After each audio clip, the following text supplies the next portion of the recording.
திருப்பாவை பாசுரம் 4. இப்போ 4வது பாசுரத்துல ஆண்டாள் மழை பொழிவதை கூட கண்ணனோடு ஒப்பிட்டு பார்க்கும் அந்த ஆயர்பாடி மக்களை குறித்து சொல்கிறாள். ஆயர்பாடியில வசிக்கும் அவர்களுக்கு பெருசா கல்வி அறிவோ வேற பொது அறிவோ கிடையாது.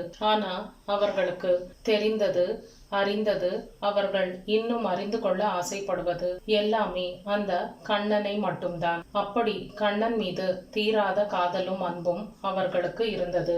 இயற்கையாக நிகழும் நிகழ்வுகளை கூட அவர்கள் கண்ணனோடு ஒப்பிட்டு பார்த்து புரிந்து கொள்கிறார்கள். அது அழகா இந்த பாசுரத்துல ஆண்டாள் நமக்கு சொல்கிறாள். ஆழி மழை கண்ணா ஒன்று நீ கை கரவில். மழைக்கு காரணமாக விளங்கும் தேவன் வருண பகவான். ஆனா இங்க அந்த வருண பகவானை கூட மழை கண்ணா அப்படின்னு கண்ணா என்று அடைமொழியோடு அவர்கள் அன்பாக கூப்பிடுகிறார்களாம். ஒன்று நீ கை கரவில் அப்படின்னா கையில ஒண்ணுமே மிச்சம் வைத்து கொள்ளாமல் எல்லா மழையையும் பொழிந்து விடு. ஆழியுள் பொக்கு முகந்து கொடு ஆர்த்தேரி. அந்த கடலுக்குள் புகுந்து நீரை முகந்து கொண்டு மேல் எழும்பி ஆரவாரத்தோடு ஊழி முதல்வன் உருவம் போல் மெய் கருத்து. இந்த ஊழி முதல்வன்னா பிரபஞ்சத்திற்கே தலைவனாக காலத்திற்கெல்லாம் அப்பாற்பட்ட அந்த தலைவன், அவனோட உருவம் போல மெய் கருத்து, அதாவது கார்மேக வண்ணத்தை எடுத்துக்கொண்டு மேகங்கள் எல்லாம் அந்த கார்மேக வண்ணமோடு இருக்கும்போதுதான் மழை பொழிய முடியும்.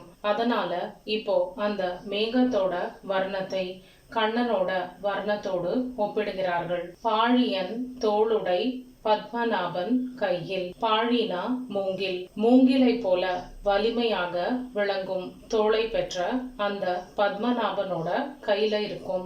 ஆழி போல மின்னி வலம்புரி போல நின்று அதிர்ந்து.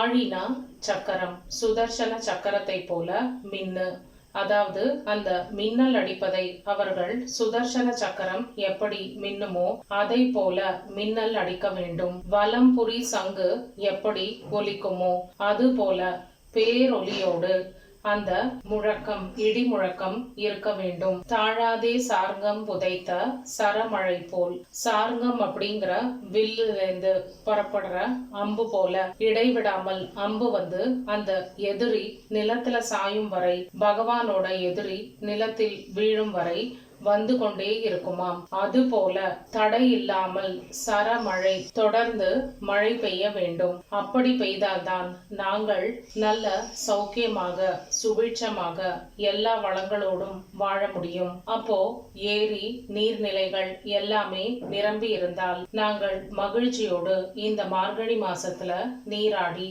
பாவை நோன்பை மேற்கொண்டு உன்னை பற்றி பாடி புகழ்வோம் அப்படின்னு ஆண்டாள் இந்த பாசுரத்துல சொல்கிறாள். ஆழி மழை கண்ணா ஒன்று நீ கை கரவேல். ஆழியுள் போக்கு முகர்ந்து கோடு ஆர்த்தேரி. ஊழி முதல்வன் உருவம் போல்மை கருத்து. பாழியந்தோளுடை பத்மநாபன் கையில். ஆழி போல் மின்னி வலம்புரி போல் நின்றதிர்ந்து. தாழாதே சார்ங்க முதைத்த சரமழை போல். வாழ உலகினில் பெய்திடாய் நாங்களும் மார்கழி நீராட மகிழ்ந்தேலோரெம் பாவாய்.